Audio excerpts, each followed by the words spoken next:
안녕하세요. 뉴스반장입니다. 미래통합당의 반짝 지지율 상승으로 방언이 터진 정진석 의원의 계속되는 자살골 행보가 저희들을 비웃게 만들고 있습니다. 지난 7일에는 문재인 대통령을 향해 퇴임을 준비하려면 지금 멈추고 가만히 있어라 라는 협박성 발언을 하는가 하면 지금의 문재인은 내가 아는 문재인이 아니다라며 그닥 친해 보이지도 않는 사이에 하지 말아야 할 헛소리까지 늘어놓으며 문 대통령을 연일 비판하고 있는데요. 목소리가 커지는 이유는 두 가지죠. 자신의 입지를 만들려는 의도나 또는 자신의 존재감을 과시함으로써 차후 행보에 관심을 끌 생각인 겁니다. 그렇다면 그는 왜 이러는 걸까요? 원희룡에 이어 대선을 꿈꾸고 있는 건 아닐까 하는 생각을 잠시 해봅니다. 뭐 꿈은 누구나 꿀 수 있는 거죠. 그 꿈이 실현되느냐 마느냐는 자신의 역량의 문제일 테니까요. 그렇다면 그는 역량이 될까요? 그건 여러분의 평가에 맡기도록 하겠습니다. 그래도 너무 자주 반복되는 문 대통령을 향한 비판은 굉장히 억지스럽고 불편하게 만드는 건 사실인데요. 이제 그쯤에서 그만두시는 게 좋을 듯 합니다. 근거도 없는 비판, 비판을 위한 비판이 먹힐 리가 있겠습니까?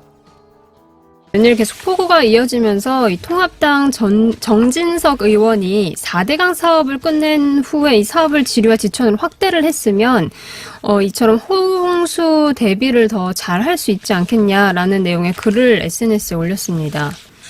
MB 시절에 발탁됐던 인사니까요. 이런 얘기를 하겠죠. 근데 이미 박근혜 정부 시절 있었던 감사원 조사에서도 나왔지만 홍수 예방과 아무 상관이 없다고. 네, 예방이 가능하지 않다라고 나왔습니다. 4대강은 한반도 대운하 사업을 하기 위해서 사전 정지 작업으로 한 것이다. 이게 박근혜 정부 시절 감사원의 결과예요.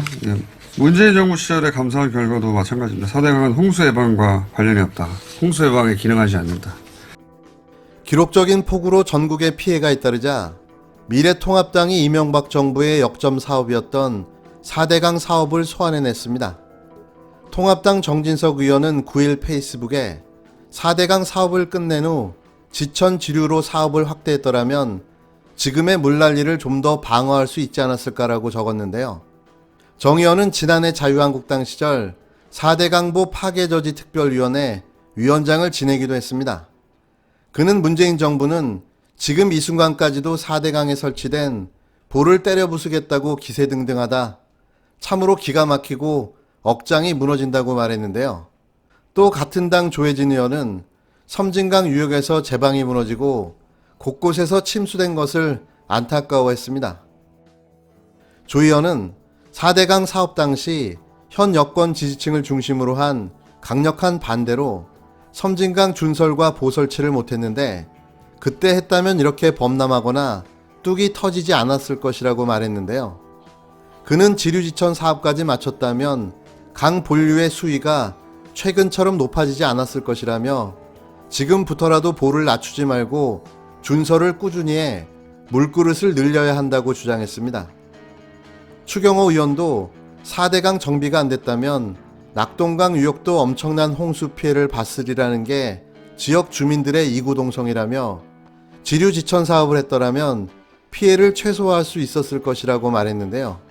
이어 무소속 홍준표 의원도 페이스북에서 현 여권을 향해 MB 시절 지류지천 정비를 하지 못하게 그렇게 막더니 이번 폭우 피해가 4대강 유역이 아닌 지류지천에 집중되어 있다는 사실을 그대들은 이제 실감하는가라고 반문했습니다. 이들의 머릿속에는 지우개가 사는가 봅니다. 왜 같은 일을 다르게 기억하고 있는 걸까요? 이미 이명박 정부 4대강 사업은 박근혜 정부 당시 감사원 조사에서도 홍수 예방과는 하등의 관계가 없는 사업이었다는 결론을 내린 바가 있는데요. 4대강으로 국민 혈세를 쏟아붓고 수십 조를 챙겨 먹었던 이 사업에 동조했던 당사자들이 누구였던가요?